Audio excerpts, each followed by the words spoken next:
Alors, soit A un nombre réel, on sait que cosinus de A est égal à 0,3 et on vous demande de calculer le sinus de A à 0,01 près. Donc, l'idée, c'est de repérer la formule du cours qui lie le sinus et le cosinus. C'est la formule cosinus A au carré plus sinus A au carré égale 1. Donc là, on sait que cosinus A, c'est 0,3. Donc, on va faire 0,3 au carré plus sinus A au carré égale 1. Et je veux déterminer sinus A. Donc, l'idée, c'est de l'isoler. Donc, sinus A au carré est égal à 1 moins 0,3 au carré. C'est-à-dire que sinus A au carré va être égal à 0,91. Et donc, sinus A va être égal à racine carrée de 0,91. Ou, attention, il y a une deuxième possibilité, c'est que sinus A soit égal à moins racine carrée de 0,91. Parce que ces deux nombres-là, quand je les mets au carré, je tombe bien sur 0,91. Donc attention à ne pas oublier la solution négative. Et donc, ça, si je calcule une valeur approchée, ça me fait à 0,01 près, ça me fait 0,95. Donc, ou sinus A environ égal à moins 0,95. Et donc maintenant, évidemment, un sinus, ça ne peut avoir qu'une valeur. Un réel A n'a qu'un sinus. Donc là, pour choisir entre les deux, bah, il va falloir regarder notre cercle trigonométrique. Donc, et puis regarder aussi qu'est-ce qu'on nous demande comme réel. Donc dans le petit a, le réel a, on sait qu'il est compris entre 0 et pi. Donc sur mon cercle trigo, donc 0 est ici, pi est là. Donc quand je vais de 0 vers pi, je fais ce chemin-là. Donc tous les nombres que j'ai retassés en rouge sont compris entre 0 et pi. Maintenant, si je regarde leur sinus, le sinus, je le regarde sur l'axe des ordonnées. Donc tous les nombres qui sont en rouge, si vous regardez leurs ordonnées, eh bien ce sont celles qui sont ici. Donc ce sont des ordonnées positives. Donc tous ces nombres-là vont avoir un sinus positif. Ça veut donc dire que dans ce premier cas, le sinus de A sera obligatoirement environ égal à la solution positive qu'on a trouvée, c'est-à-dire 0,95. Par contre, dans le petit b, cette fois-ci, A, il est compris entre pi et 2pi. Donc, sur le cercle, cette fois, donc pi, c'est ici, 2pi, c'est là. Donc, quand je vais de pi vers 2pi, dans le sens trigonométrique, je fais ça. Et donc, cette fois-ci, tous ces points ont une ordonnée, les ordonnées sont là, et ils ont donc une ordonnée négative. Donc cette fois-ci, dans ce cas-là, le sinus de A sera environ égal à notre solution négative, c'est-à-dire à moins 0,95.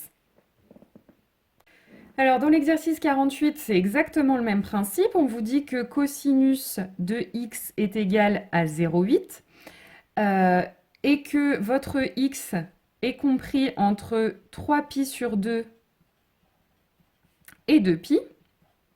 Et on vous demande de calculer sinus x. Alors au départ, on fait la même chose, c'est-à-dire qu'on calcule, enfin, on utilise la formule du cours cosinus x plus sinus x, cosinus x au carré plus sinus x au carré égale 1.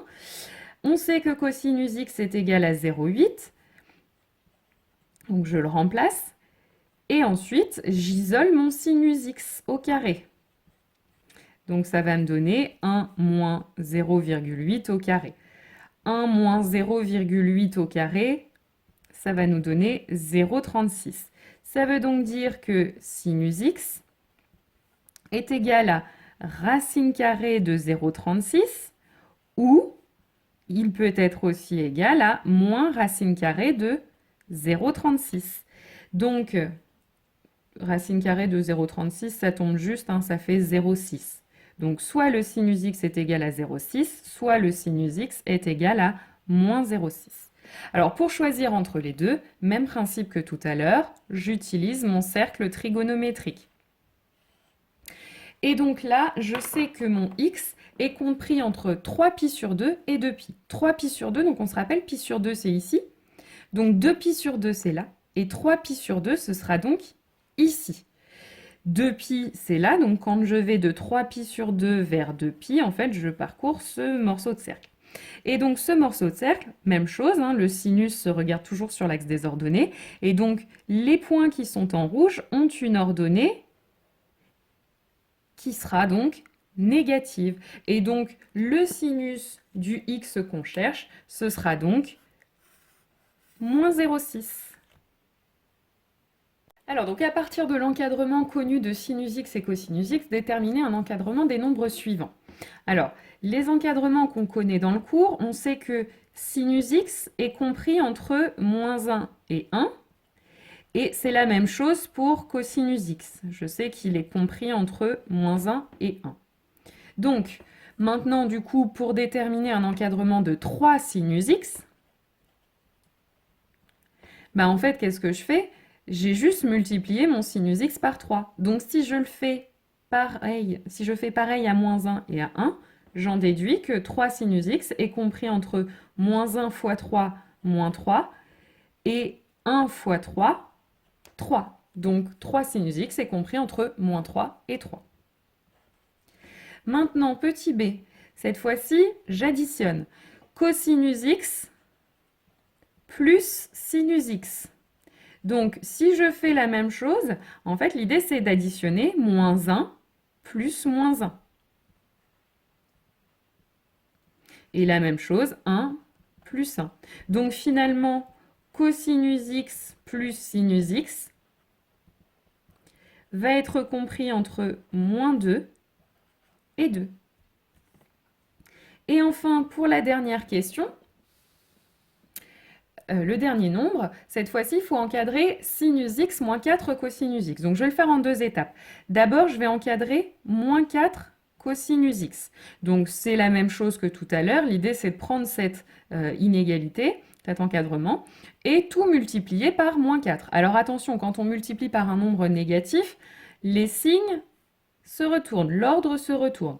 Donc, je fais ensuite moins 1 fois moins 4, ça me donne 4. Et puis ensuite, je fais 1 fois moins 4, ça me fait moins 4. Donc finalement, quand je réécris dans le bon ordre, hein, ça me fait moins 4 inférieur à moins 4 cosinus x inférieur à 4.